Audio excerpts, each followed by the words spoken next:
আসসালামু আলাইকুম ওয়া রাহমাতুল্লাহি ওয়া বারাকাতুহু।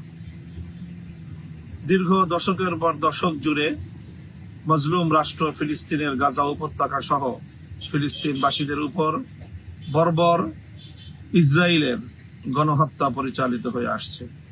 সাম্প্রতিক গত ১.৫ বছর ধরে সেই গণহত্যা এবং তার সেই বর্বরতা অতীতের সকল সীমা অতিক্রম করেছে।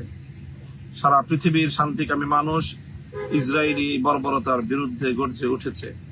বাংলাদেশ থেকে আমরা দলমত নির্বিশেষে সকলে একযোগে ইসরায়েলের এই বর্বরতার বিরুদ্ধে গাজাবাসীর এবং ফিলিস্তিনের মুক্তির লক্ষ্যে আমরা একটি জোরালো আওয়াজ তুলতে চাই।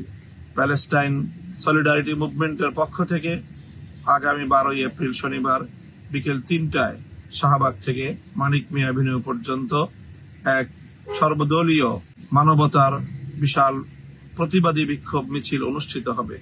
সেই মিছিলে আমি অংশগ্রহণ করব। আপনাদের সকলকে সেই মিছিলে অংশগ্রহণ করে ফিলিস্তিনি মুক্তির আন্দোলনকে সমর্থন এবং সংহতি জানানোর উদাত্ত আহ্বান জানাচ্ছি।